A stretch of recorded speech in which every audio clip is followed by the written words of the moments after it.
What's up, my roomies, and welcome back to the technical guide to Minecraft. Today we're going to be making an obsidian farm, but in order to do that, we're going to be using 3 dimensions. We're going to be chunk loading the overworld, the nether, and finally, the end. Why are we going to be chunk loading 3 different dimensions? Honestly, it's because it's the easiest thing to do when you're low tech. Other obsidian farms require using a wither, making wither cages, but this one is actually surprisingly very easy to do. Albeit a little over-engineered, but it really is, in my opinion, super easy to do. All it takes is some cheeky redstone and game mechanics. Now, last episode, I didn't mention that we were making a shulker farm. I'll be honest, I got a little ahead of myself. I was so excited to make one that I forgot that there are certain steps in order to get to that point. And we're not really at that point yet. I mean, we could be, but we're not. Honestly, we have cut a lot of corners to get to this point. But I feel like at this point, in order to make a proper shulker farm, we need to tech up properly. And so we're going to be opening up the ring. But in order to do that, we need some TNT, we need some obsidian, and we're going to need some gas tiers. And that's why we're making an obsidian farm, as over-engineered as possible. So, without any further ado, let's go. Let's head over to the nether and let's go fight a lot of wither skulls. And hopefully we can get a bunch of wither skulls.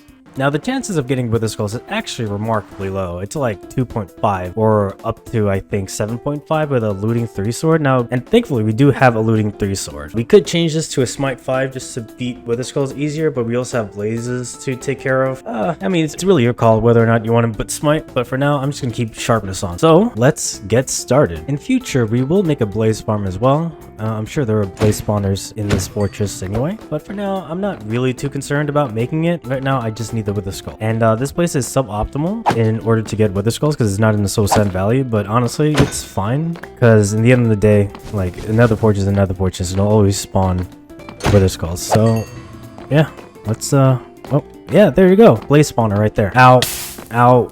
Ow. Now, like I said, this could take a little bit because in order to get wither skulls, you're gonna have to like fight a lot. With an average with a looting 3 sword being 7.5% drop rate, it's gonna take a bit. So we're gonna be here for a little while.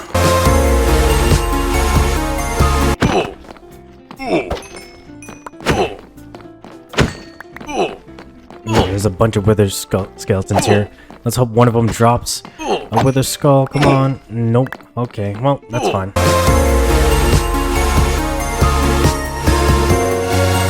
So you also might be wondering, why am I not making a wither skull farm right off the bat? Well, to be honest, I don't have the means to do so at the moment. To be honest, I haven't teched up to that yet. I am not ready to make a wither skull farm, and so I just have to make do with just doing this the old-fashioned way. Believe you me, this is gonna be like one of the only times where I'm gonna go out of my way to get wither skulls the old-fashioned way, because doing this takes forever. So as with everything that you're doing manually, there's a lot of RNG that takes place, and so I just, oh, there's a bunch of them here. Okay, let's, come on, just give me one, just give me one, just give me one.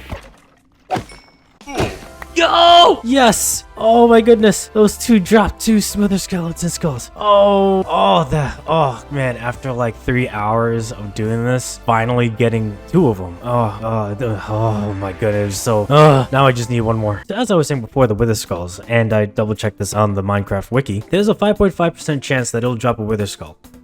So this could take a little bit. Just getting those 2 skulls took me 3 hours. I'm excited that I got 2 of them. I'm grateful I got 2 of them. But it averages around 1.5 hours per skull. Some people get it in like 20 minutes. Some people get it in like 5. I mean, I guess I'm just the average. Okay, that's fine. It's fine.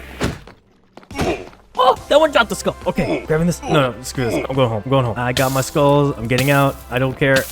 I could get more, but I don't care. All right, so we managed to get our skulls. We got 3 of them, and that means we can fight the wither. Now, the wither is known as being the final boss. Actually, I'm going to sleep real quick. The wither is known for being like the final boss, like the final boss, like the actual final boss. And so I think before the warden will come out, it has like the highest HP, and it will actually like is very, very difficult to beat. On Java, it's not as hard as Bedrock. I hear Bedrock is really obscenely hard, but thankfully that's not the case for Java. Not that it matters for Java, because this is actually an easy way to beat the Wither, which I'll show you, because I just don't really care to try to fight this legitimately. So we're going to, of course, cheese it. Whoa, why is that one like freaking out? How is that on fire? Where did you come from? Now that we don't have to worry about fighting the Ender Dragon right now, we're gonna go set up the underground cheesing place where we're gonna kill the Nether quite easily. So let's chop this down. I forgot to bring my obsidian. Oh boy.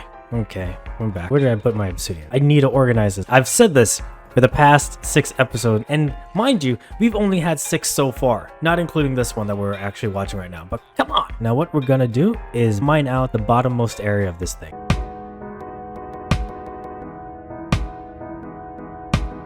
So we've mined out the bottom of it. You'll know that reach the bottom if all 4 corners of this has an endstone block on it. And what you want to do in the middle, you want to go 2 down, and from there you want to place an obsidian right beneath that. From here you want to go 1 to whatever direction, doesn't really matter. I'm just gonna go do it towards my staircase just because it's easier, and make like a T shape. Just knock down your temporary blocks, could be whatever you want. Grab your soul sand, and then you're gonna grab your wither skulls, and with any luck this should just work. But if not, I have a problem in my hands that I need to take care of, but it shouldn't, because I think I've done this at least like twice. So here we go. The head will be stuck in the bedrock. The obsidian will be right there. We're just gonna move up here just so we don't get any explosion damage. Okay, well, not much explosion damage, but from here you can just whack it. It'll go up, but don't worry, it shouldn't escape. Asterisk. And you just keep hitting it. You know, you can just like, you know, do critical hits by jumping and hitting at the last possible moment. Or you can just whack it, it doesn't matter. Either way, there you go, you've beaten it. And with that, we've got our Nether Star. And that's how you beat the Wither without much of a problem. It should be mostly successful every single time. There's a very, very low chance that it could happen, but KiguCore does not own responsibility should the Wither escape and you have to deal with it in the end. So use at your own caution, but it should be safe, maybe. Probably. Yeah, you'll be fine. KiguCore accepts no responsibility. This place is getting so congested. I know this is my starter base, even though I don't have a house or a base technically, but this place is getting kind of congested, and I'm looking forward to like upgrading this place. But that's for like, I don't know, 3 episodes from now or something. I don't know. Yeah, there it is. The beacon. Oh, we have the beacon. Oh, wonderful. Even though we don't need it for the obsidian farm, it's going to be so helpful for us. What day is it today? Today is day 54. Oh wow, we're not even at 100 days yet, and we've accomplished so much. We're probably going to need a couple more shulker boxes. So we're going to go head over to the end, go over to the place that we said we weren't going to loot, but we're going to loot anyway. And then we're going to go grab enough shulker boxes to get 5. So we'll be right back.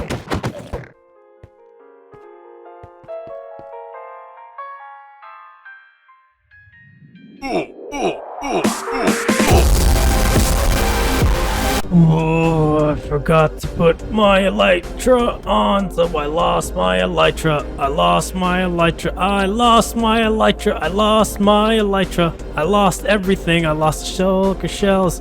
I lost it all. I lost it all.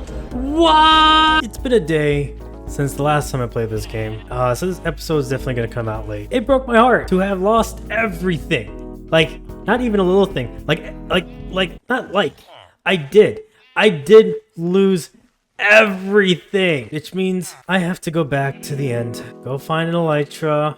I'm a level with you here. Took me like a day to like get the courage to even like work on this world, but I want to. I have to, because this is the techno guide. Let this be a good lesson to y'all watching that you need to respect the ends, because no matter what, if you don't double check, you'll do what I do and just fall to your death like me. Alright, first things first, we gotta go get some armor. You know, at the very least, we can make ourselves a new set of armor and gear, like at max level, because I know we didn't do that before, so, you know, it's not all bad. It's mostly bad. I will admit, it's mostly bad, but it's not all bad. Look, I'm trying to look at the brighter side of things, you know? It's a new start, not the end. The only thing closest I have to an EXP farm right now is this villager chasm, so I am super... Am I missing one?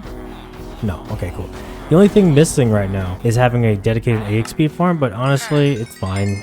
Like, villager traits are really good for leveling up, but still, you know, I really want to get the gold farm going just because it doubles as an EXP farm. Okay, we've got our entire gear, and I've also included different types of swords. So we got our sharpness 5 sword, our smite 5 sword, and for some reason I thought it would be fine to get a Bane of Arthropod. So yeah, on top of that I also put smite 5 on axes because you could do that, and everything else is now organized. So top lane is the self-touch ones, the bottom lane, or I guess the mid lane, is all the fortune ones. Alright, so we're gonna smelt down the rest of our ancient debris, and then we're gonna go mining. Now let's upgrade these to netherite. Man, I really want soul speed. I kinda wanna just like bring a load of gold and just start trading with them, but I also don't wanna waste the gold. You know what, I'm not even using it. One of you has to be able to give it to me. Please. Please, I'm begging you. Soul Speed 2. You know what? Fine. It's not Soul Speed 3, but we're back to where we were before. That's fine. You know what? We could always mine for more gold.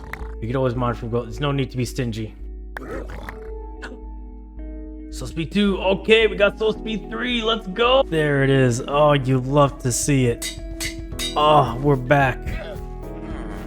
Oh, we're back. Oh, that feels so good. Oh, I have to go netherite mining again. Oh.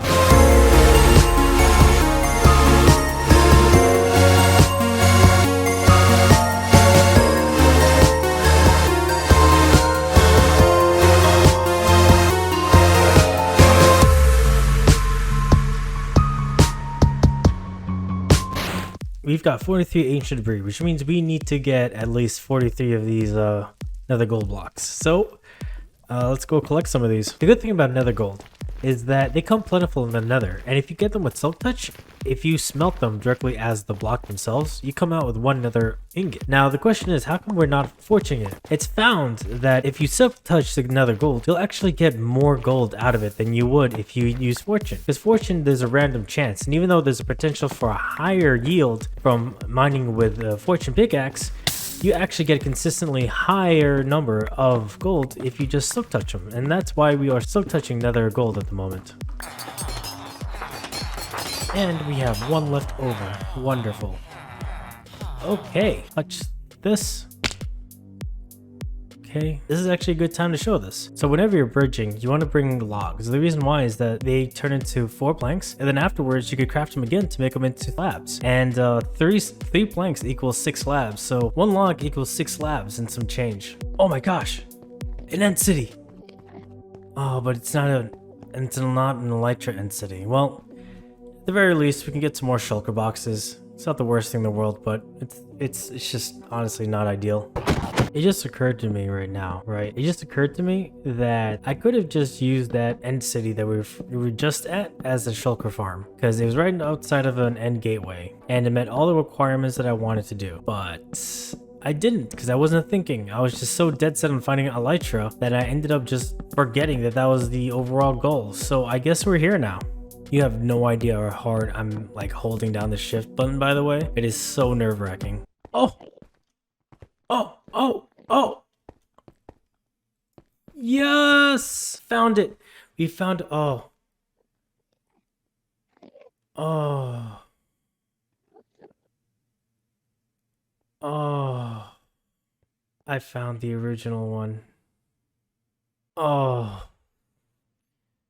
Oh, jeez.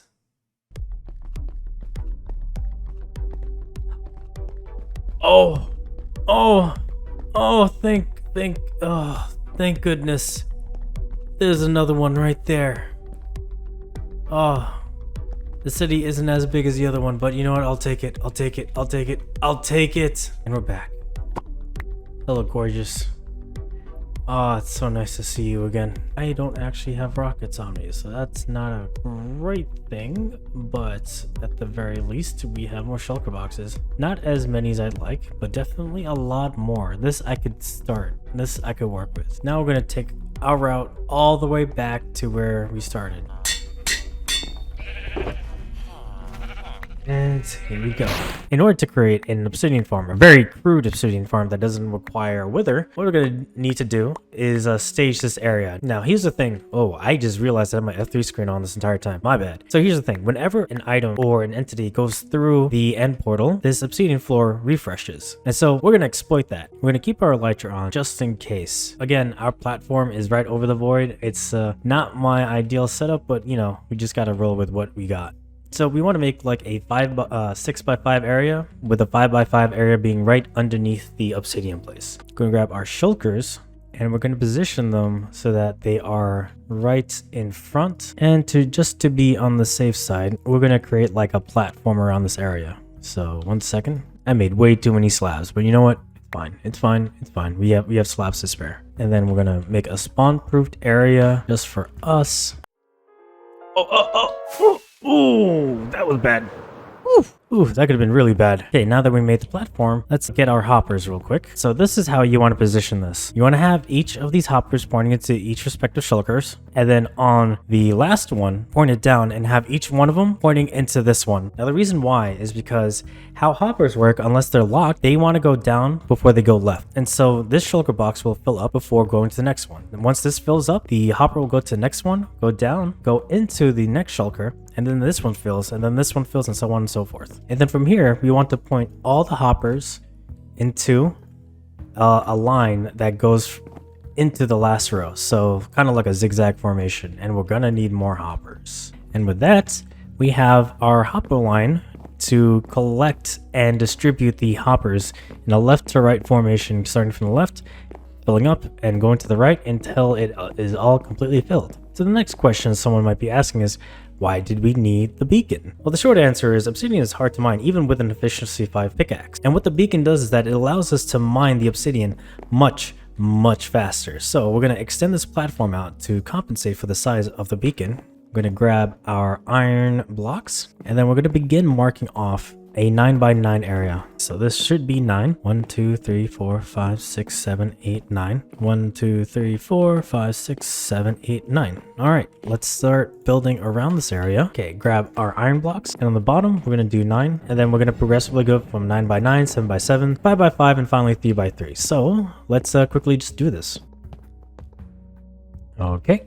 The reason why we needed to make it 9x9, 7x7, 5x5, and 3x3 is because this is the maximum power setup for a beacon. And what I mean is that it gives us the ability to give level 2 of whatever beacon power gives us. And what the beacon powers provide is either speed, haste, resistance, jump boost, and strength. The one we're looking for is haste, specifically haste 2. It can only be activated if you have a max level beacon, which we just finished. So we're going to put in our iron block there, activate it, and now we have haste level 2, which will then speed up our mining process. So when the efficiency 5 with a haste 2 buff, we're going to knock down this obsidian super quick. Look at that. What usually takes without any enchantments like 30 seconds now only comes down to about 5.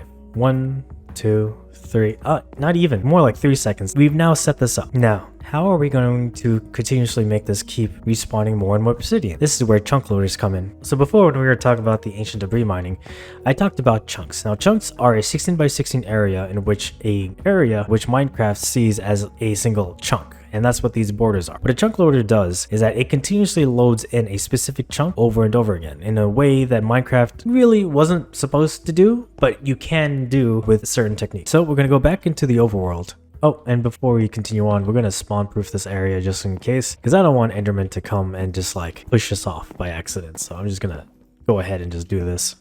And the good thing about a beacon is that as long as it has sky access, it'll be powered.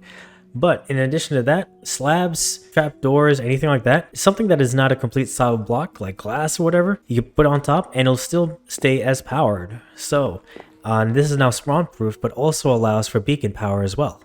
And so we've knocked down the entire obsidian platform. The next time we come back, you'll actually see the obsidian platform be back.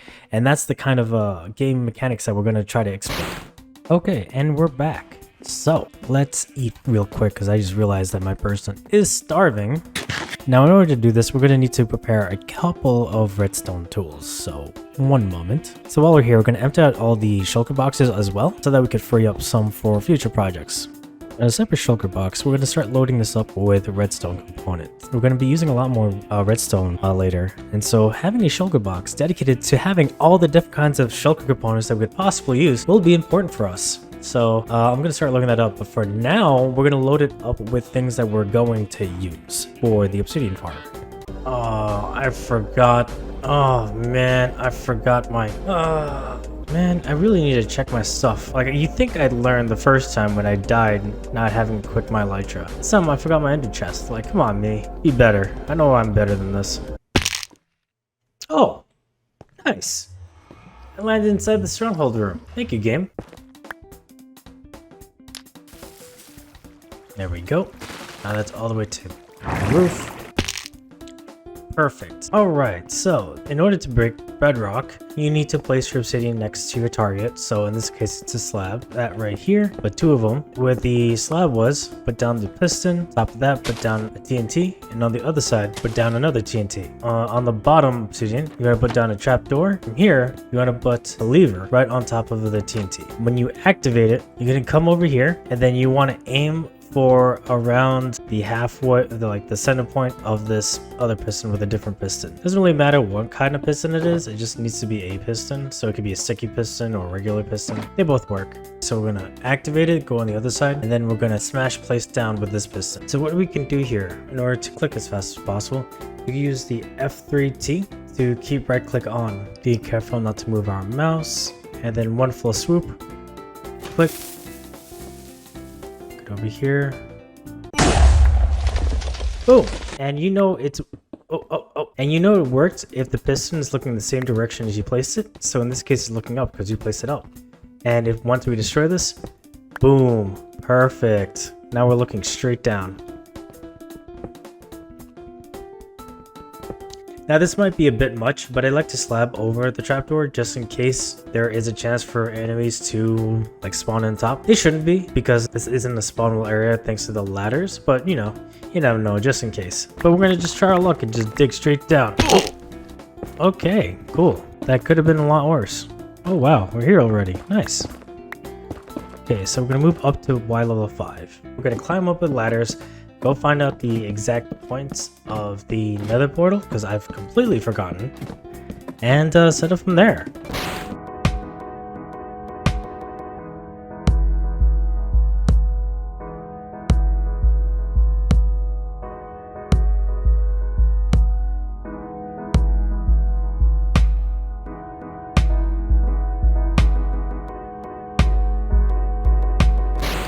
Alright, now that we've finished building it, how this works is that when an item gets thrown through the portal, it refreshes that chunk for about 10 seconds, which is enough time for the system to work. Now, when the item goes through, it gets sucked in by the hopper cart, everything gets updated, and as you can see, it'll continuously keep chucking back the item. Now imagine this is going to the overworld. It's going to get picked up and shot back through, and that's the basic mechanics of how this works.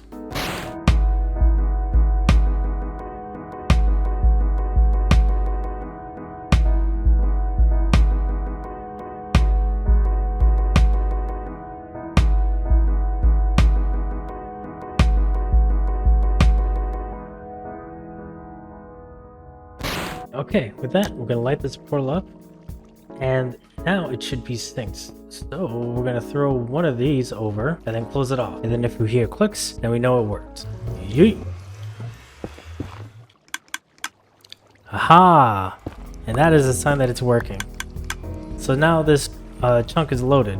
Okay, so what we're going to do right now is actually start deleting the sides of the end portal. And yes, you can do that. Why are we going to do it though? Because future on, we're going to be needing a lot of concrete because I don't really know how to build medieval style. I don't really know how to build the current like meta builds that are the in thing nowadays for Minecraft. I've always been more of a futurist modern builder. And I wouldn't even consider myself a builder. I just know how to do it. And so we're going to need a lot of concrete. But in order to get concrete, you need gravel and sand. The only way to do that is through gravity duping, unfortunately. And while most of the times I'm usually against duping, this is the technical guide. And I feel like it's my duty to show you how to dupe certain things and not dupe certain things. So the reason why I'm okay with duping sand and gravel is because there's no actual renewable way of actually creating. Once you dig it up and use it, that's it. There is no more of that resource. There is no more of that resource. And so once you use it, it's gone. And so I feel okay with using this kind of dupe because in the end of the day, there might not be another way to get it without going hundreds of thousands of miles. And for some people, that's just not good enough. And so we're going to set up the foundation, not exactly build it, mind you, but we're going to set up the foundation of building a sand gravel duper. What you want to do is look at the middle, then you want to go 2 from the center square thing holding the lava, I guess the lava pit. Dig down 1, put down your sand block, go grab your red mushroom, and this is important, it has to be a red mushroom. And then you grow it. And if you've done it right, you have deleted a side of the end portal. It's really easy. We're going to keep the lava pit there for now, but we're going to do this for all the other sides. There we go. And that's another side done. There we go. And there you go. We got all 4 sides of the end portal deleted. And so let's construct this end chunk loader.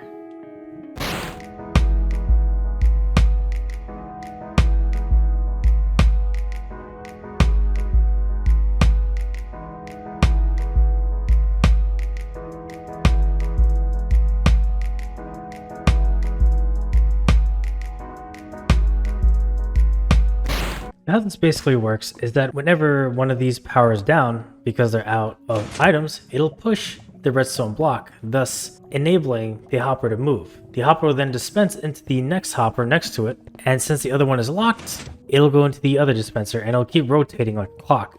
It's good for very long-term clocks, things you don't need repeaters with. Originally, if this wasn't going to work, I was going to use repeaters, but I like saving space, and personally, I love the ingenuity behind the etho hopper clock. So now what we're going to do is we're going to tune this so that it'll go back and forth based on the timing of destroying an obsidian. We're going to grab 5 obsidian, and we're going to immediately start digging as soon as I see it change from left to right. So on the next rotation, we're going to start digging. Close. Okay, so we need to add a bit more to the load. Nice.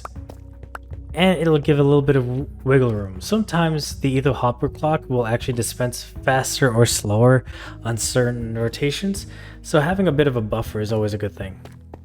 And with that, all we gotta do is load this boy up with a bunch of items.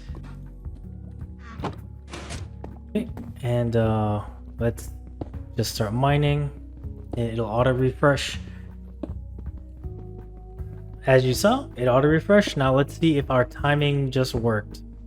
Okay, it's taking a bit longer than I thought it would. Oh yeah, that's taking way too long. Okay, we're gonna go ahead back and make some adjustments to the timing. I should also note that anything you put in here is going to be throwaway items, because whenever the platform itself resets, if there's an item or like entities or blocks on top of this place and on top of the obsidian platform, it'll just be destroyed straight up. So you need to make sure that you've made your piece, that whatever you put inside of it will probably get deleted. So let's head on through. Sometimes it does, sometimes it doesn't. It's really weird. Let's start mining. Ooh, it might be too fast now. Let's double check.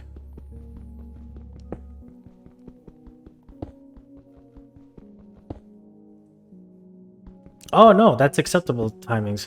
It could be a little tighter, honestly, but no, this is good enough. Like I said, the etho hopper clock sometimes like right there. Sometimes it goes faster than other rotations, sometimes it goes slower than other rotations. But yeah, this is how you make a basic obsidian farm. Now you might be wondering, this is taking a really long time. Like only 5 for every rotation? That seems kind of absurd. And of course, I would agree with you. But I wanted to show that it is possible to use this farm by yourself, but it's also possible to do this by yourself with additional hands. So let me get my crew over. Now you might be wondering, how are you gonna get your crew over? Easy. We're going to open to land. Now, some people might think this is a bit cheaty. I have no arguments for that. It is a little cheaty. However, it's still in the game. And for the sake of tutorials, because you could also use this in your SMP worlds, you could just replace my like other account with like other players.